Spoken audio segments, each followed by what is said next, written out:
네, 하나님께서 오늘 우리에게 주시는 말씀을 함께 보도록 하겠습니다. 시편 34편 1절부터 18절입니다. 제가 가지고 있는 성경은 구약 성경 325쪽입니다.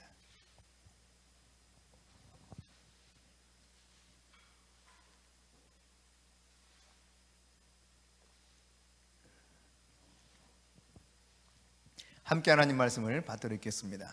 내가 여호와를 항상 송축하며 내 입술로 항상 주를 찬양하리이다. 내 영혼이 여호와를 자랑하리니 곤고한 자들이 이를 듣고 기뻐하리로다. 나와 함께 여호와를 광대하시다 하며 함께 그의 이름을 높이세. 내가 여호와께 간구하며 내게 응답하시고 내 모든 두려움에서 나를 건지셨도다. 그들이 주를 앙망하고 광채를 내었으니 그들의 얼굴은 부끄럽지 아니하리로다. 이 곤고한 자가 부르짖음에 여호와께서 들으시고 그의 모든 환난에서 구원하셨도다. 여호와의 천사가 주를 경외하는 자를 둘러 진치고 그들을 건지시는도다. 너는 여호와의 선하심을 맛보아할지어다. 그에게 피하는 자는 복이 있도다. 너희 성도들아 여호와를 경외하라. 그를 경외하는 자에게는 부족함이 없도다. 젊은 사자는 궁핍하여 줄일지라도 여호와를 찾는 자는 모든 좋은 것에 부족함이 없으리로다. 너희 자녀들아 와서 내 말을 들으라. 내가 여호와를 경외하는 법을 너에게 가르치리로다. 생명을 사모하고 연수를 사랑하여 복받기를 원하는 사람이 누구뇨? 내 혀를 악에서 금하며 내 입술을 거짓말에서 금할지어다. 악을 버리고 선을 행하며 화평을 찾아 따를지어다.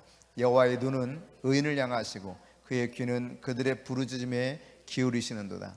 여호와의 얼굴은 악을 행하는 자를 향하사 그들의 자취를 땅에서 끊으려 하시는도다.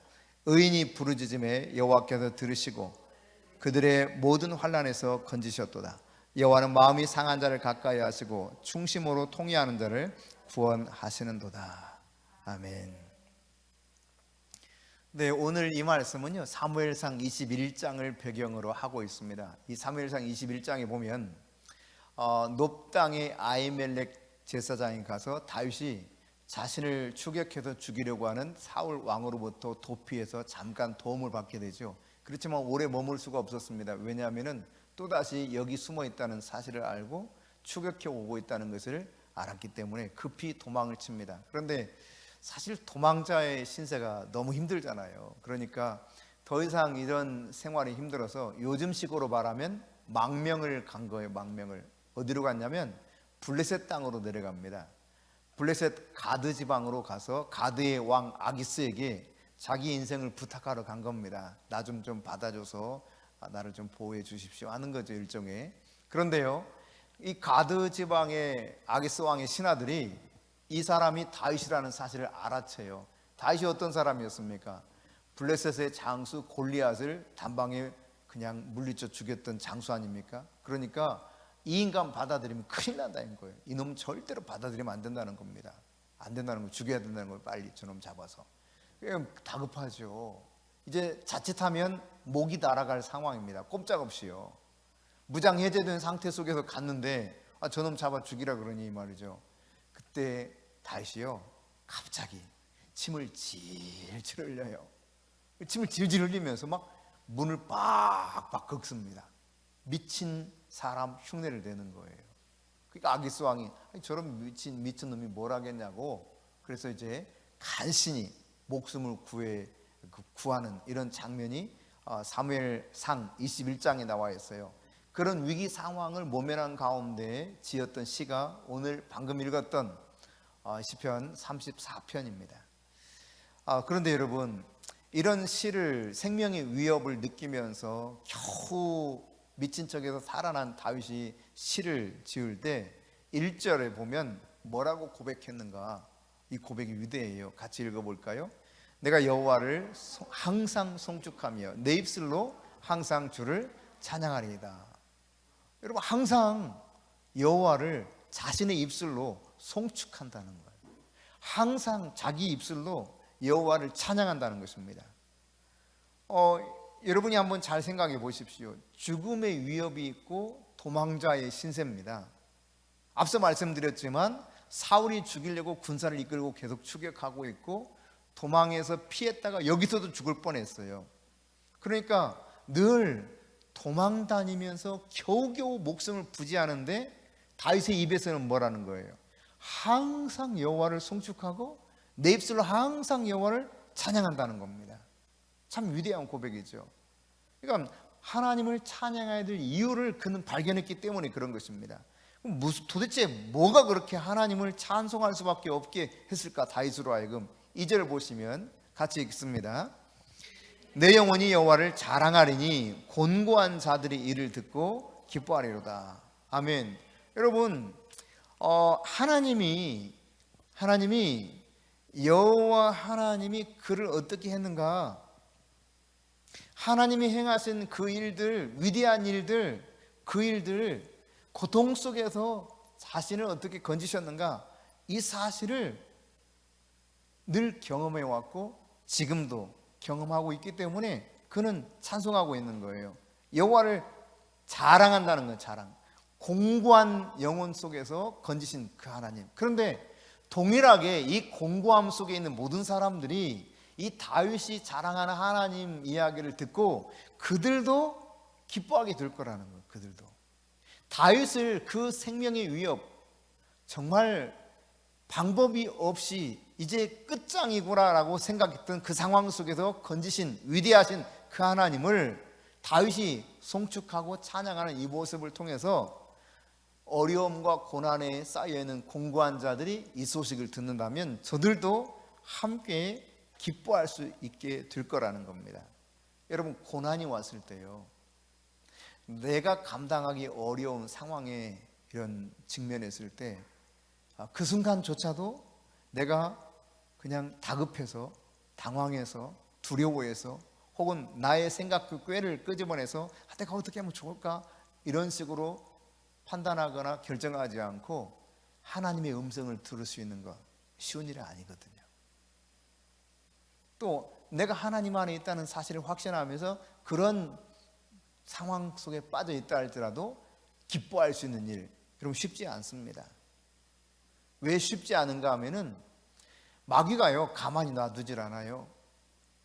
하나님을 주목하면 우리가 이런 위기에 닥쳐도 전혀 두려워하지 않을 것을 알기 때문에 마귀는 우리로 하여금 자꾸 문제를 보게 해요. 삶의 문제를.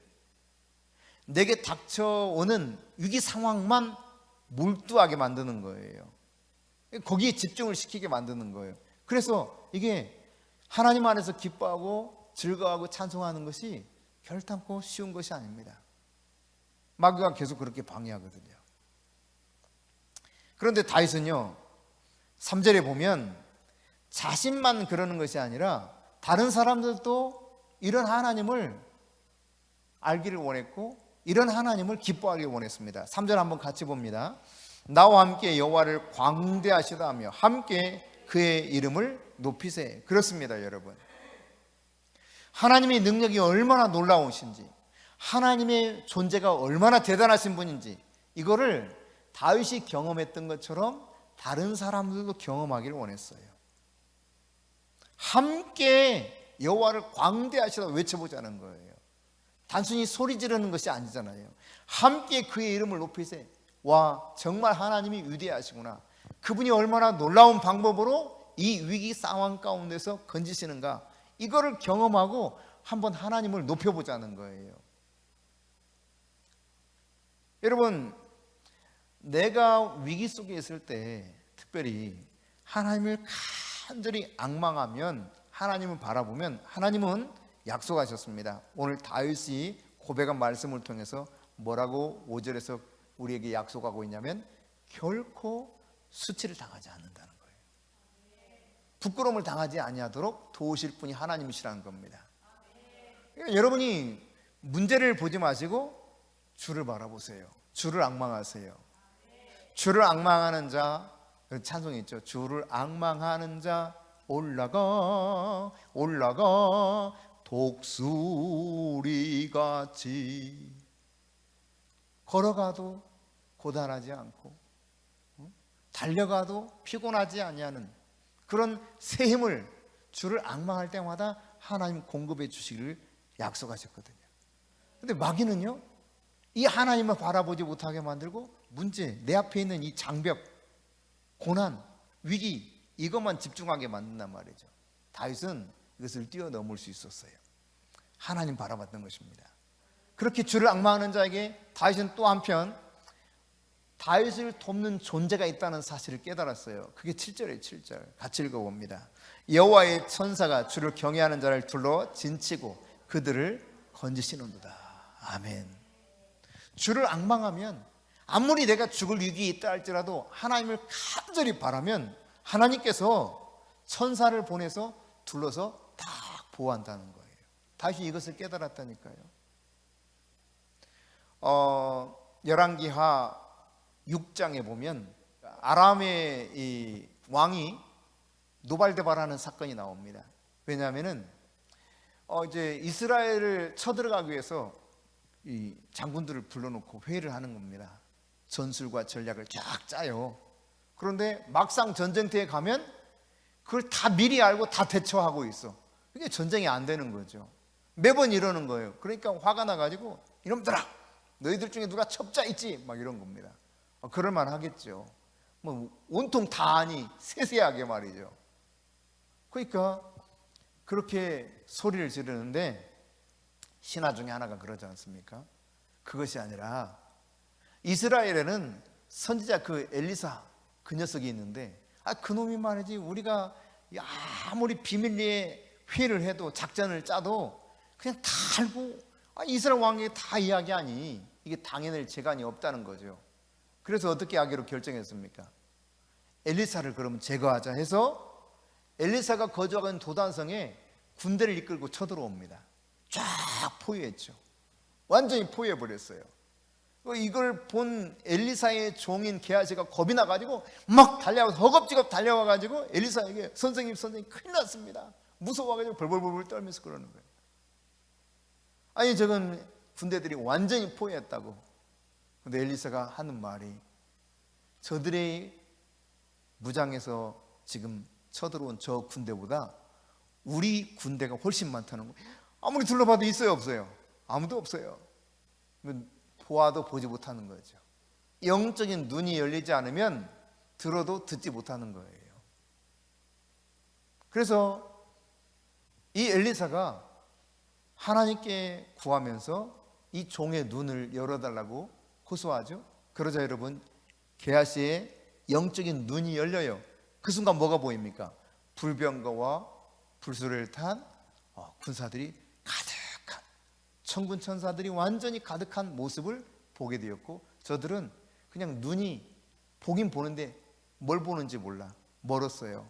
영적으로 눈이 멀었어요. 그래서 졸졸졸졸 따라가가지고 결국 사마리아 성에 꼼짝없이 갇히게 되는 사건들을 쭉 보여주고 있는 것이 바로 열왕기하 6장에 나온 이야기입니다.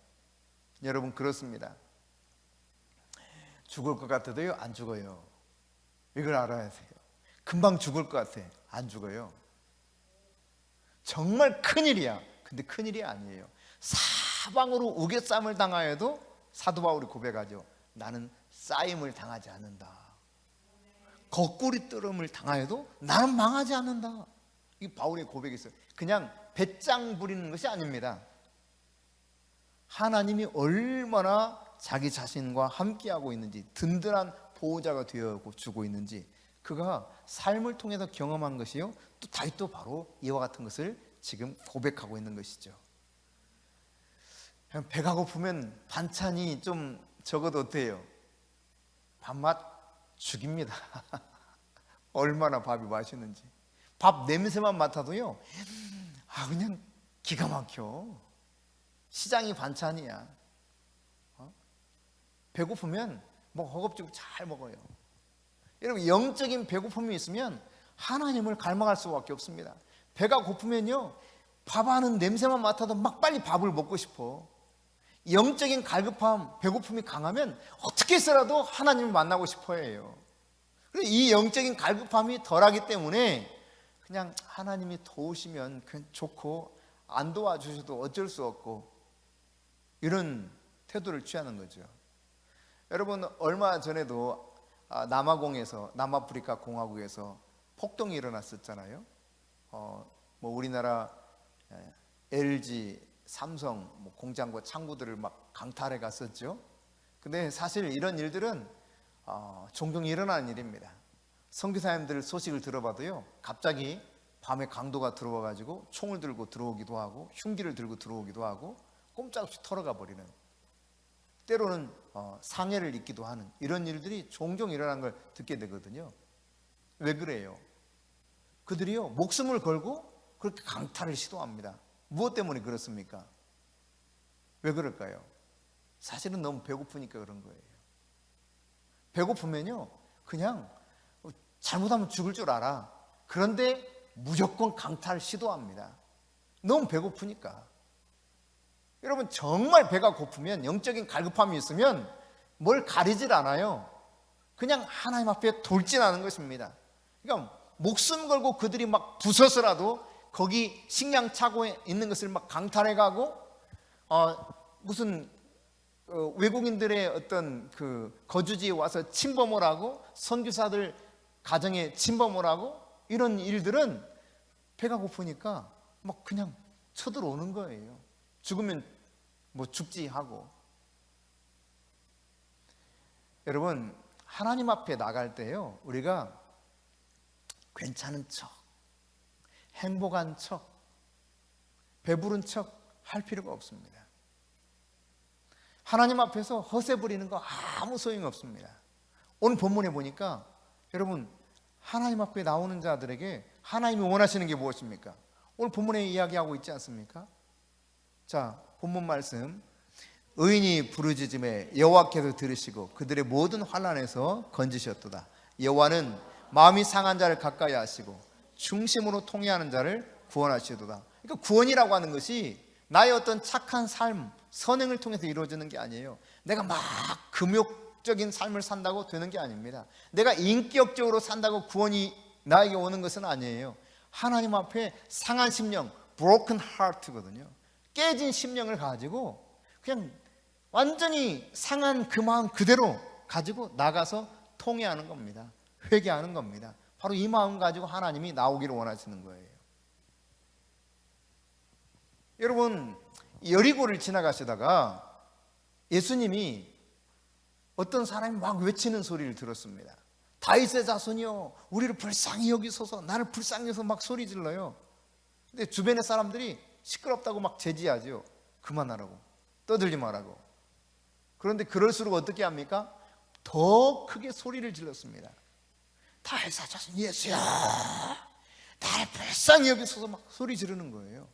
그러니까 예수님이 그 소리를 들으시고 어떻게 했어요? 그를 데려오라 그래요. 그가 누굽니까? 태어날 때부터 문제를 안고 태어났습니다. 어떤 문제? 앞을 보지 못해요. 앞을. 이 소경 바디메오가 주님 지나가신다고 하니까요, 그냥 소리 지르는 거예요. 여러분, 우리에게 이런 정신이 필요한 겁니다. 바디메오의 이런 정신이 필요한 거예요. 하나님, 나에게 은혜를 베풀어 달라고. 나는 정말 하나님은 아니면 안 된다고. 마치 야곱이 야복강가에서 그냥 착 붙잡고 절대로 당신이 나를 축복하지 않으면 나는 보내줄 수 없다고 이렇게 매달렸던 것 같은 이런 마음, 이 상한 심령이 우리에게 필요한 거죠. 시편 101편 5절 말씀, 시편 101편 5절 한번 같이 읽겠습니다. 자기 이웃을 은근히 헐뜯는 자를 내가 멸할 것이요, 눈이 높고 마음이 교만한 자를 내가 용납하지 아니하리로다. 교만한 자는요, 하나님이 전혀 받아들이지 않습니다. 자, 그런가 하면 잠언 11장 2절입니다. 시작.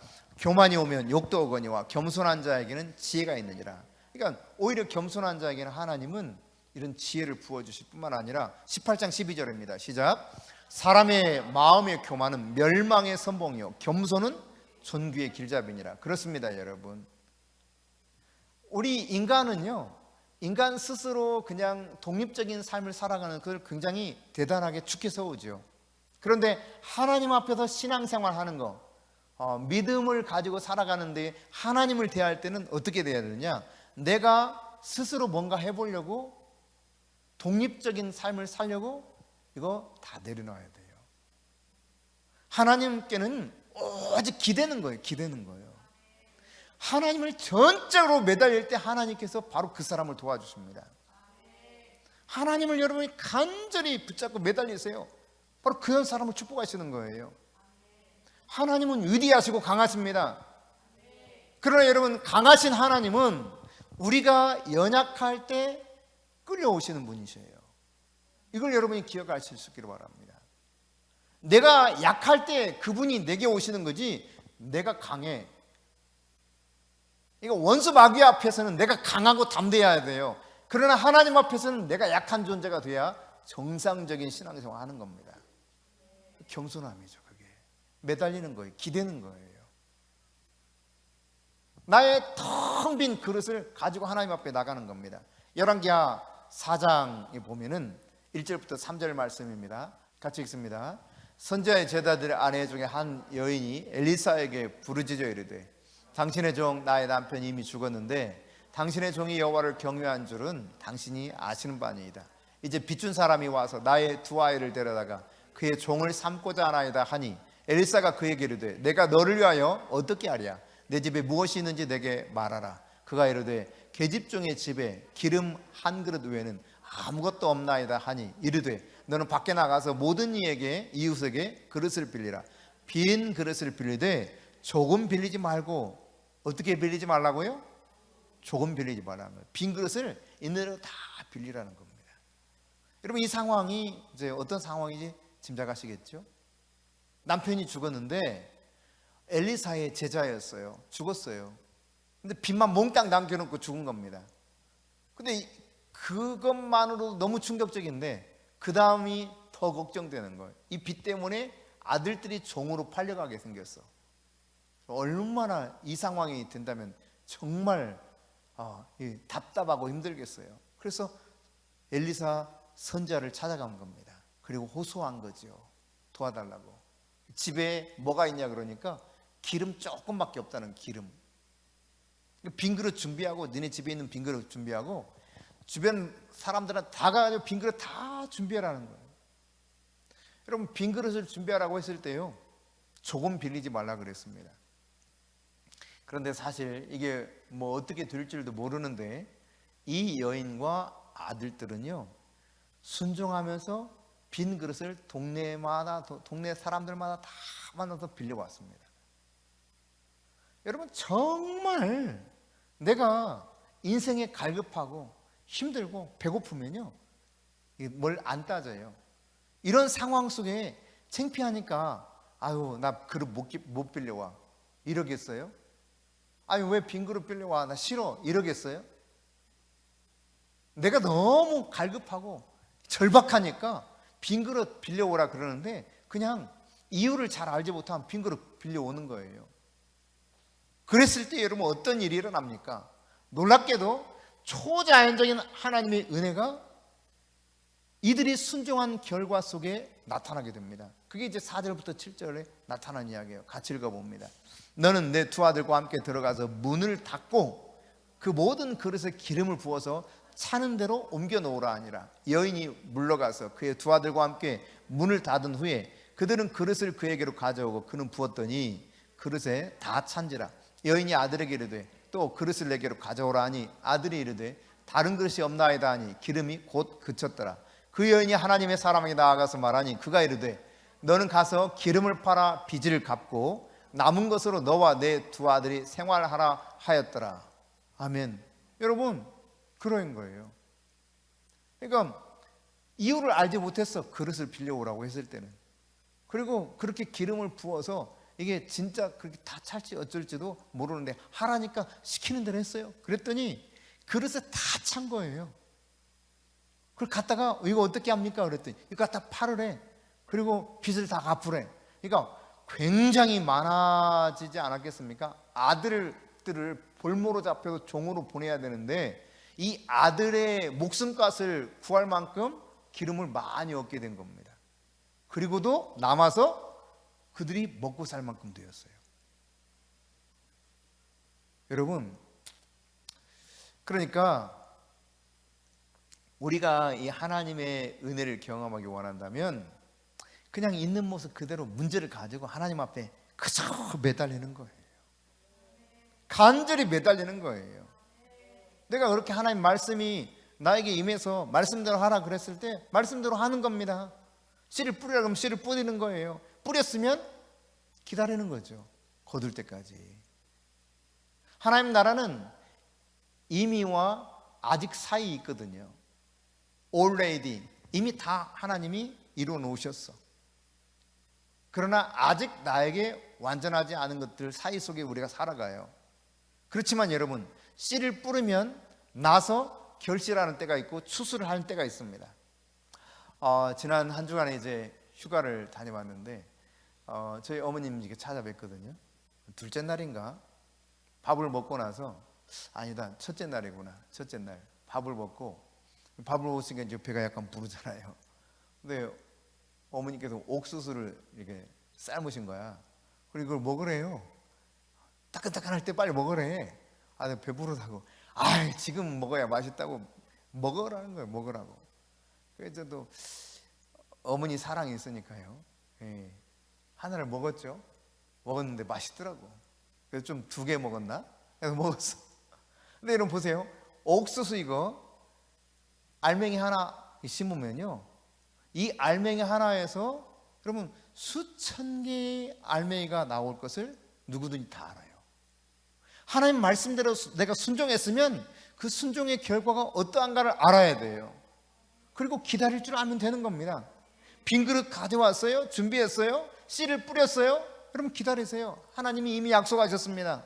거두게 하실 것입니다. 그 중간지대에 우리가 있다 할지라도 낙심할 필요가 없어요. 때가 되면 하나님 반드시 거두게 하실 거니까. 여러분 정말 여러분이 문제 때문에 너무너무 힘들어서 어쩔 수 없는 이 문제, 내가 어찌할 수 없는 이 문제 속에 있다면 하나님은 바로 그런 자 오라 그러신다니까요. 그 마음 가지고. 에스더 4장 1절부터 3절입니다.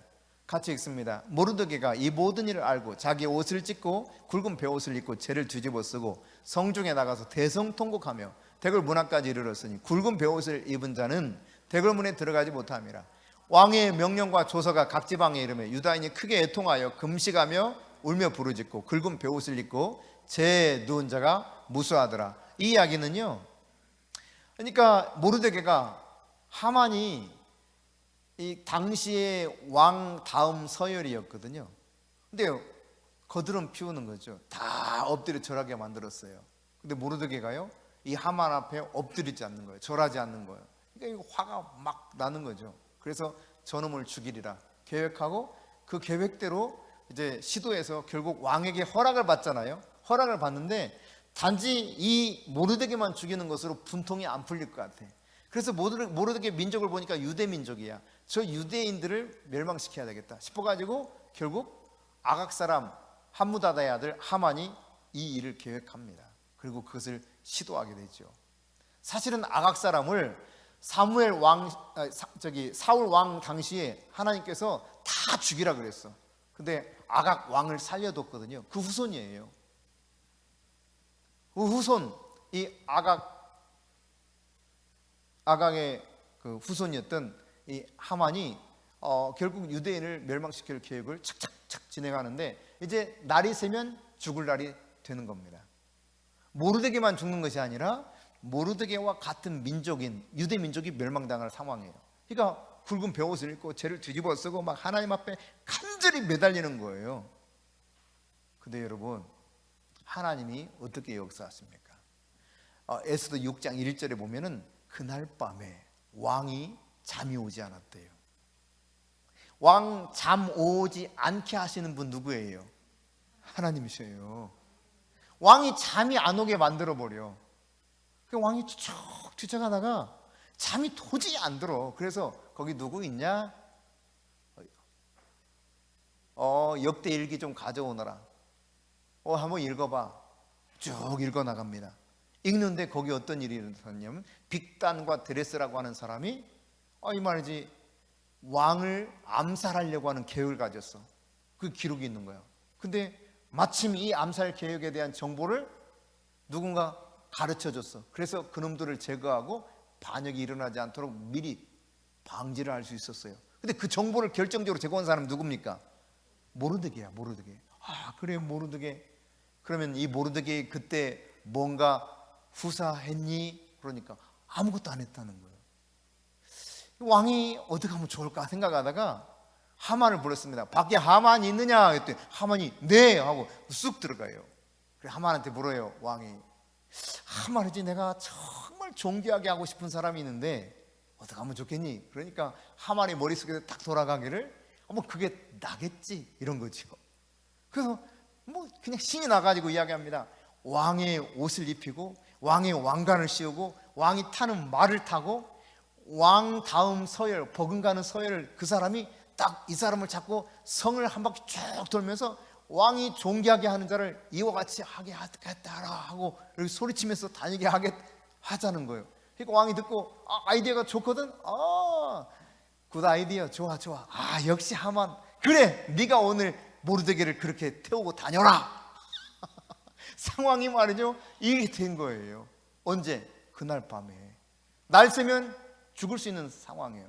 굵은 베옷을 입고 하나님 앞에 간절히 매달렸던 그날 밤입니다. 그러니까 여러분 정말 영적인 갈급함이 있어야 돼요. 배고픔이 있어야 돼요.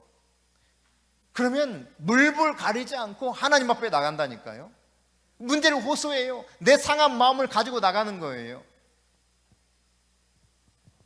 완전한 역전이 일어나 버렸잖아요. 도리어 여러분 하만의 목을 치고 하만 주변에 있던 사람들을 죽이고 그들이 가지고 있던 걸 노략까지 할 수 있는 기회로 하나님 역전시켜 주셔버리십니다. 이게 바로 불임절 아닙니까? 불임절. 여러분 잠언 8장 17절에 보면 나를 사랑하는 자들이 나의 사랑을 입으며 나를 간절히 찾는 자들이 나를 만날 것이다 그랬습니다.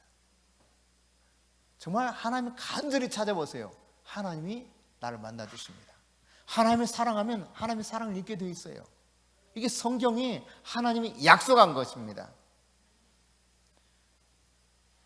그럼 많은 사람들은 이렇게 생각해요. 누군가를 통해서 하나님에 대해서 배웁니다. 그래서 하나님에 대한 지식이 많습니다. 그러면 본인이 어떻게 생각하냐면 내가 하나님을 잘 안다고 생각해요. 사실일까요? 그렇지 않습니다.